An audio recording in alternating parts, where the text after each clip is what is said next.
Selamat malam geng-geng PHH sekalian. Malam ni admin nak berkongsi kisah pasal seorang brother kita ni yang bernama Selvin lah geng.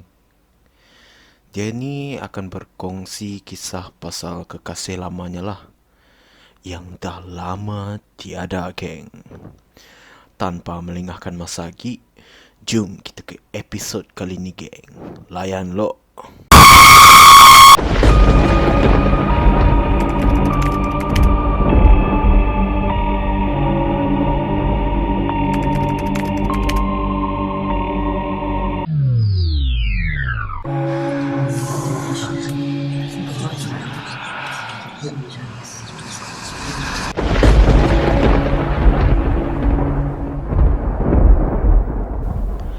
Halo geng, nama aku ni Selvin.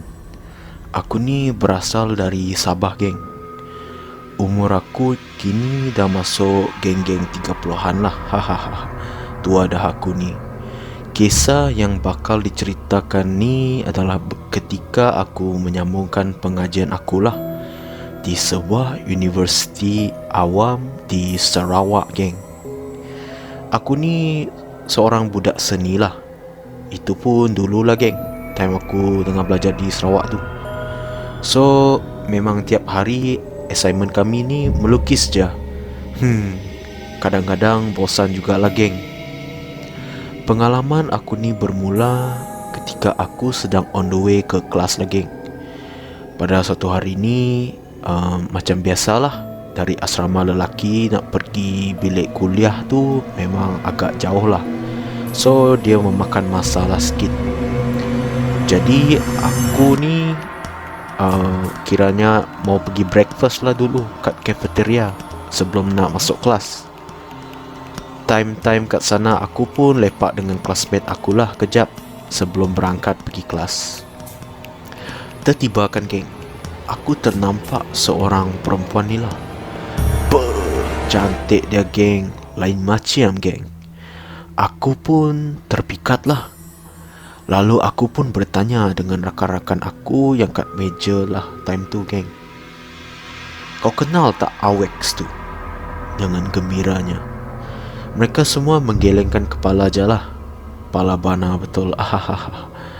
Cantik siot. Takkanlah tak famous kan? Aku pun heran juga kenapa mereka tak kenal dengan perempuan tu. Aku tak endahkan lah sangat dia tu time tu lah, sebab macam cinta pandang pertama je. Jadi aku terpikat time tu sajalah geng. Aku dengan geng-geng pun turunlah kelas tak lama lepas tu. Lama kelamaan aku sering terfikir pasal perempuan tu lagi. Memang tak dapat sesaat pun aku lupakan pasal dia. Macam kami ni bercinta pula. Macam kena pukau pun ada geng. Waduh, gimana sih ni? Aku tidur pun dia muncul dalam mimpi aku geng. Hidupku sebagai student pun tak tenteram lah lepas kejadian tu. Malah dia asyik muncul dalam mimpi aku geng. Antara sebabnya adalah dia macam nak buat deal lah macam tu. Selalu je bercakap-cakap dengan aku, tanya ni lah, tanya itulah. Tapi aku macam biasalah menolak lagi, sebabkan mimpi-mimpi ni pelik. Dah beberapa kali aku menolak. Aku kira macam secara hormatnya menolak lagi. Tiba-tiba aku macam terbuka hatilah nak terima deal yang disampaikan oleh benda tu geng. Memang tak ada rasa geng. Jadi aku pun terimalah dengan hati yang terbuka geng. Sejak dari tu, kawan-kawan aku selalu cakap lah, aku ni suka bersendirian geng. Aku suka bercakap sendiri saja dekat bilik maupun dekat tandas geng. Muka aku pun hari-hari macam pucat dan tak bermaya lah. Kadang-kadang kawan aku cakap aku ni kelihatan seakan tidak bernyawa lah geng. Memang teruk lah aku time tu, dari segi mental dan fizikal jugalah. Sampai lecturer aku pun risau pasal aku geng. Cerita aku ni berlarutan dalam 3 bulan macam itulah. Kira-kira 1 semester lah, geng. Setelah aku dapat result, bukannya tak okey lah, geng. Cuma aku yakin aku boleh dapat yang lebih baik lah. Maybe disebabkan aku ni selalu lost lah dalam kelas akibat keadaanku yang tak terurus ni, geng. Lalu lepas tu, aku pun beritahulah perkara sebenar kepada rakan-rakan aku tu.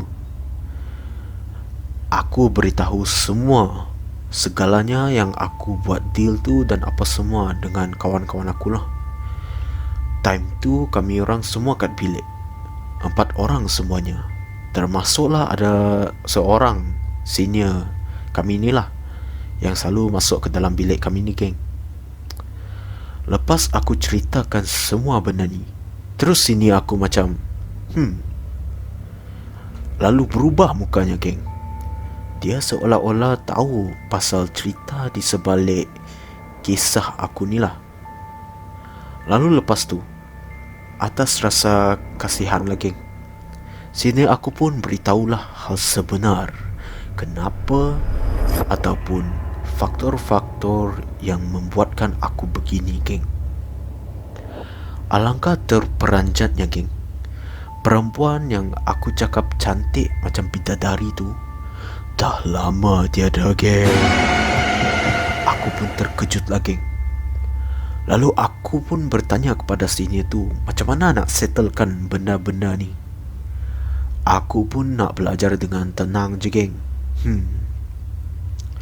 Aku pun tak tahulah asal-usul benda ni dan dari mana kisah ni ataupun mitos ni terjadi lah, geng. Sampai senior-senior aku semua tahu pasal benda ni. Maybe ada kaitan dengan bilik kat hujung bilik kami ni, geng. Lalu selepas tu senior aku pun berkata, "Kau pernah sih kau tangga bilik di hujung tangga ya?" Itu bilik yang dekat dengan tangga kami lah, geng. Betul-betul dekat dengan bilik kami ni. Yang kosong tu kan? Aku cakap, Ya, aku pernah tengok bilik tu." Lalu sini aku pun kata, "Oh, benda tu suka kau ke?" Main-main pula senior ni. Lepas tu senior tu pun terus suruh aku baca-baca lah apa yang patut, dan pergi ke bilik kosong tu untuk meminta maaf lah dan semua apa bagai. Lalu aku pun teringat lagi, dulu sebelum aku masuk ke blok ataupun asrama kami ni, aku pernah juga lalu bilik tu. Dan aku pernah masuk bilik tu, geng. Aku rasa aku ada pegang ataupun alihkan something lah, geng. Maybe benda tu tak suka dan terus memikat aku lah supaya dia umpankan aku, geng. Mana aku tahu lah, geng. So selepas dari kejadian tu, syukurlah tiada lagi benda tu datang dalam mimpi kah, ataupun tiada lagi aku bercakap dengan diri sendirilah. Syukurlah, geng. Aku kini dah berjaya lah, disebabkan aku dah mula fokus pada pelajaran aku lah lepas je dari kejadian tu lah, geng. Jadi itu je kisah pada malam ni, geng.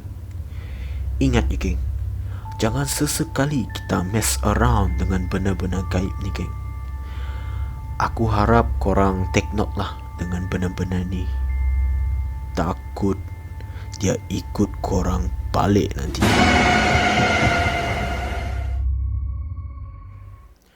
Jadi itu je kisah pada malam ni lah, geng, yang admin kongsikan.